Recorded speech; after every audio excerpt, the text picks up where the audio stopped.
Good evening friends. आज BSc learning programme में मैं Jitendra Bairwa, assistant professor physics, आपका हार्दिक स्वागत और अभिनंदन करता हूं। आज मैं जो टॉपिक ले रहा हूं वो ऊष्मागतिकी का द्वितीय नियम ले रहा हूं, जो बीएससी पार्ट सेकेंड ईयर में थर्मोडायनेमिक्स जो फर्स्ट पेपर चलता है उसका टॉपिक आज मैं ले रहा हूं। मैं ऊष्मागतिकी द्वितीय नियम की विस्तार से चर्चा करूंगा। प्रथम नियम आपने शायद पढ़ा हो और आपने जो उसमें पढ़ा था उसका नियम ये था कि वो नियम ऊर्जा संरक्षण नियम पर आधारित था। ऊर्जा संरक्षण नियम क्यों? उसमें क्या था, उसका कथन क्या था कि किसी भी निकाय को यदि हम ऊष्मा देते हैं तो वह ऊष्मा उस निकाय की आंतरिक ऊर्जा में वृद्धि और सिस्टम द्वारा या निकाय द्वारा किए गए कार्य के एल्जेब्रिक सम के बराबर होता है। तो ये ऊर्जा का संरक्षण नियम है। ऊष्मा दोगे तो वो कार्य में कन्वर्ट हो जाएगी और कुछ तो कार्य करेगा सिस्टम और कुछ उसकी निकाय में ऊर्जा में वृद्धि हो जाएगी। ऊर्जा और कार्य के एक ही मात्रक होता है, जूल। जो द्वितीय नियम की हम यहाँ चर्चा करेंगे वो प्रथम नियम में ये है कि एक सिस्टम ऊष्मा ले रहा है, दूसरा उस ऊष्मा को दे रहा है। एक तो एग्जिट कर रहा है और एक एब्जॉर्ब कर रहा है। तो ये तो प्रथम नियम डिफाइन कर देता है कि कितनी ऊष्मा ली वो और कितनी उसको दी गई। वो आंतरिक ऊर्जा में वृद्धि और सिस्टम द्वारा किए गए कार्य के योग से हम डिफाइनेबल है। लेकिन प्रथम नियम ये नहीं बताता कि कौन सा सिस्टम किसको ऊष्मा दे रहा है, उसकी डायरेक्शन पता नहीं करता। तो द्वितीय नियम का जो महत्वपूर्ण जो मूल जो तत्व है द्वितीय नियम का वो है कि ऊष्मा प्रवाह की दिशा का निर्धारण करता है कि ऊष्मा किस सिस्टम से किस सिस्टम की तरफ फ्लो होगी। तो this defines the direction of heat flow की डायरेक्शन को डिफाइन करता है द्वितीय नियम। अब इसमें बहुत सारे कथन है, अलग अलग साइंटिस्टों ने अलग अलग स्टेटमेंट दिए हैं। तो पहला जो स्टेटमेंट है वो केल्विन प्लांक का स्टेटमेंट है। वो यूँ कहता है, भाई नेचर में कोई ऐसा इंजन बनाना अभी तक संभव नहीं हुआ है जो साइक्लिक प्रोसेस में कार्य करे और एक स्रोत से ऊष्मा प्राप्त करके उसे पूरी तरह कार्य में परिवर्तित कर दे। मतलब नेचर में ऐसा कोई सिस्टम नहीं है। यद्यपि कार्नोट ने तो आइडियल गैस को सिस्टम मान लिया था, फिर भी वो कह रहा था कि मेरी एफिशिएंसी 100% नहीं आ सकती, क्योंकि 100% लाने के लिए जो जैसे दक्षता का जो सूत्र था 1 - T2/T1, तो ये पहले भी जिक्र किया था कि T2 को आपको 0 करना पड़ेगा, जो कि प्रैक्टिकली इम्पॉसिबल है, या T1 को इनफाइनाइट करना पड़ेगा, जो कि वो भी प्रैक्टिकली डिफाइंड नहीं है।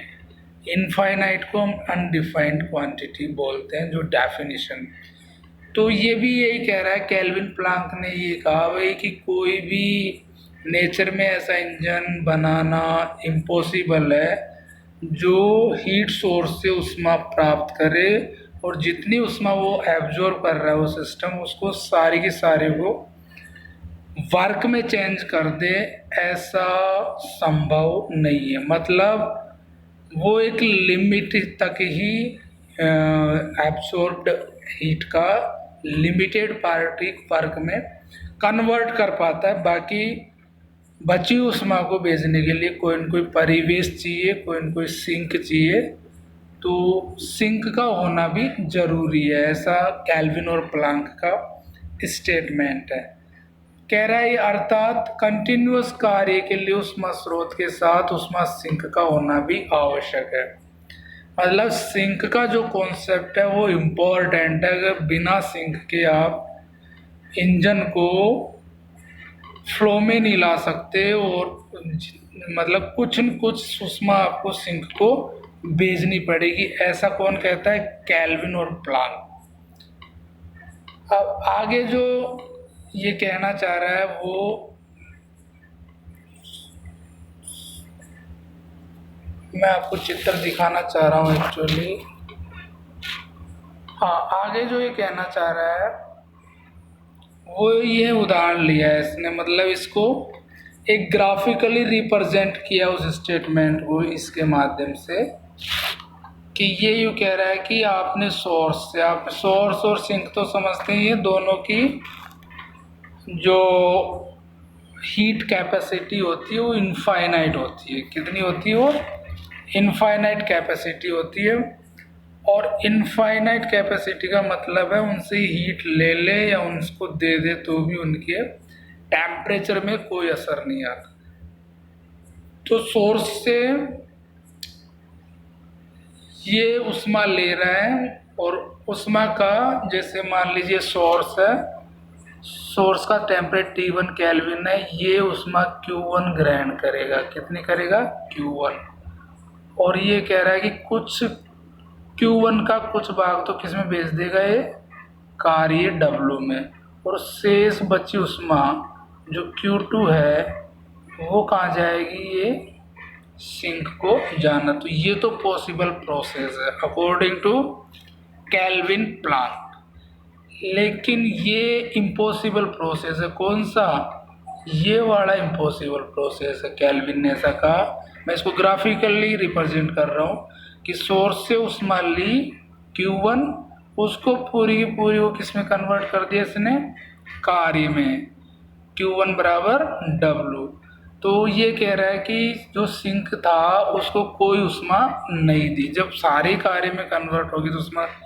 तो ये कह रहा है कि जो ये इम्पॉसिबल प्रोसेस है, ऐसा नेचर में नहीं हो सकता और ऐसा कोई भी इंजन करता भी नहीं है, सक्षम भी नहीं है। तो मीन्स T2 जो है वो 0 केल्विन हुआ। इसका मतलब कि सिंक तो काम में ही नहीं है, 0 केल्विन। और हम डिफाइन कर चुके हैं पहले एफिशिएंसी में, कार्नो इंजन में जो आइडियल गैस लेता है कि T2 0 केल्विन नहीं हो सकता, नेचर में एप्लीकेबल नहीं है ये कंडीशन लाना।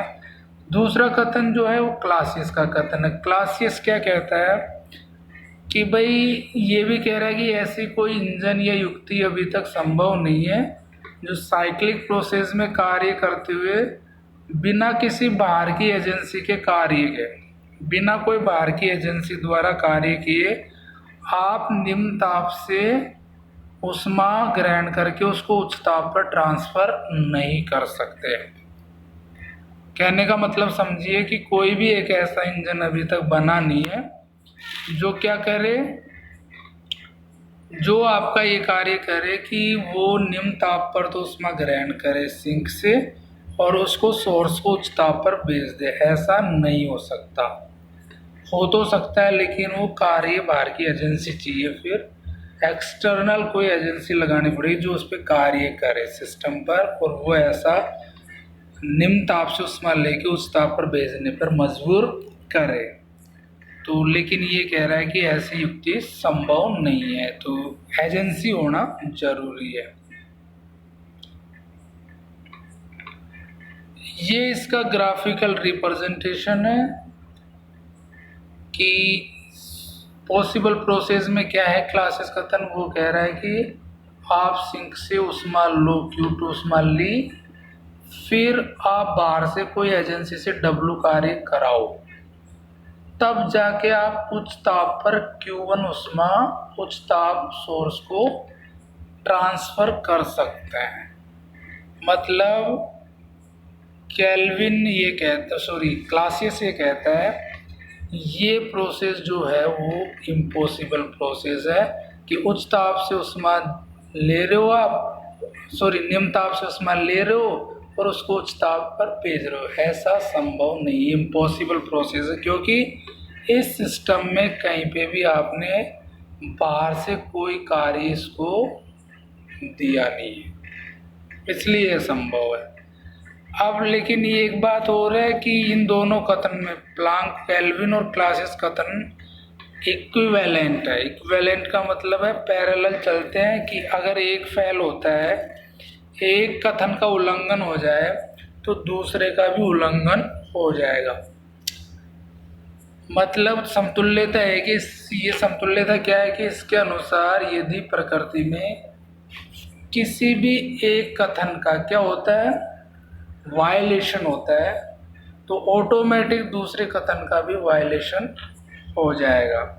इसकी एक्सप्लेनेशन क्या है, वही एक्सप्लेनेशन करने के लिए हम उल्टा मान के चलेंगे, जैसे कार्नोट प्रमेय में किया था कि हम तो संभव मान लेंगे कि नहीं, केल्विन और प्लांक का कथन गलत है। गलत में क्या मान लेंगे कि नहीं, वो सारी की सारी जो ऊष्मा अवशोषित करेगा उसको सारी की सारी को किस में कन्वर्ट कर देगा, कार्य में कन्वर्ट कर देगा, तो उल्लंघन करता है। तो उल्लंघन का मतलब संपूर्ण अवशोषित, अर्थात संपूर्ण अवशोषित ऊष्मा किस में परिणत हो जाती है, कार्य में।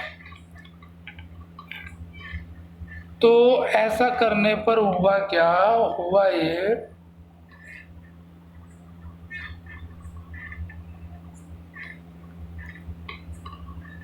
कि हम क्या करते हैं, इसके लिए हम एक कपलिंग कर देते हैं, एक सिस्टम को कपल कर देते हैं। ये हमने इमेजिन्ड इंजन ले लिया इस तरफ का, जो कि जितनी ऊष्मा ये सोर्स से ग्रहण कर रहा है उस ऊष्मा को किस में कन्वर्ट कर रहा है, Q1 बराबर W में कन्वर्ट कर रहा है।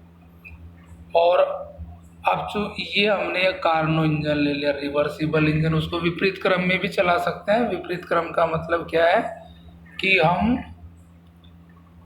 निम्न ताप से ऊष्मा ले लेते हैं Q2 और उसको उच्च ताप पर भेज देते हैं। तो इस प्रोसेस में, इस कपल्ड सिस्टम में जो कार्य यहाँ मिला था हमको, वो इसको रिवर्स, इस कार्नो इंजन को रिवर्स चलाने में काम में आ जाएगा। तो वो कार्य इसको दिया, ये इसको मिल जाएगा ऑटोमेटिक, और वह उच्च ताप पर ऊष्मा को ट्रांसफर कर देगा सोर्स को। तो हमने ये कैसे ले लिया, कपल्ड सिस्टम ले लिया कि एक इंजन तो ऐसा ले लिया जो इमेजिन्ड इंजन है, जो हमारे केल्विन और प्लांक के कथन को गलत बताता है। गलत का मतलब केल्विन प्लांक ने क्या कहा कि कोई भी ऐसा इंजन संभव नहीं है जो जितनी ऊष्मा अवशोषित करे सारी की सारी को कार्य में कन्वर्ट कर दे, ऐसा कोई इंजन संभव नहीं है। लेकिन ये तो कह रहा है कि नहीं, ऐसा मान लीजिए संभव है, इमेजिन कर लेते हैं, इमेजिन्ड इंजन।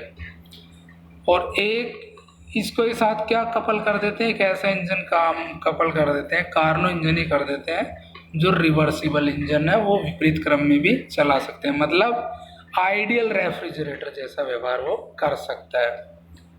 तो अब हमको इसमें, इस सिस्टम में जो हम देख रहे हैं, बाहर से कोई कार्य करने, बाहर की एजेंसी कुछ भी नहीं है। जो कार्य उसने दिया कपलिंग सिस्टम में, वो कार्य उसको रिवर्सिबल इंजन को मिल गया और उसने हीट फ्लो कर दी। कहाँ से, सिंक से सोर्स को। सोर्स का टेम्परेचर सिंक से ज़्यादा होती है, ये बात ध्यान रहे। स्पष्ट है कि संपूर्ण युग्मित साइकिल में निकाय ऊष्मा स्रोत से कितनी ऊष्मा ग्रहण कर रहा है, निकाय स्रोत से Q1 ऊष्मा अवशोषित कर रहा है, जबकि W प्लस Q2, W तो मिल गई, Q2 इधर से आ गई, ये W, तो W प्लस Q2 जो किसके बराबर होगी, वो W प्लस Q2 मिल जाएगी, और W किसके बराबर है, Q1। तो मतलब ये हुआ कि वो इधर जो भेज रहा है, वापस जो आ रही है, उससे ले तो कितनी ले रहा है, Q1, और इसको दे कितनी रहा है, W प्लस Q2 दे रहा है। तो W बराबर क्या है, Q1 है।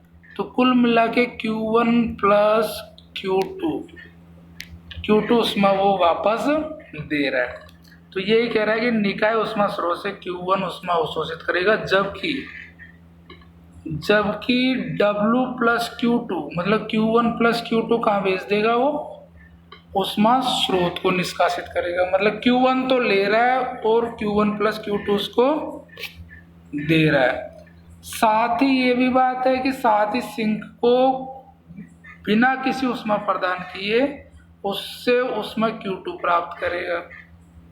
Q2 ऊष्मा उससे ले भी रहे हो और दे कुछ भी नहीं रहे हो, और साथ ही इस प्रक्रिया में बिना किसी बाह्य एजेंसी के संभव हो पा रहा है। ये कोई बाहर से कोई कार्य नहीं, क्योंकि हमने जो इमेजिन्ड इंजन लिया उसका कार्य किस में मिल जा रहा है हमको, रिवर्सिबल इंजन में काम आ रहा है, जो निम्न ताप से ऊष्मा उठाता है वो उच्च ताप पर ट्रांसफर करता है।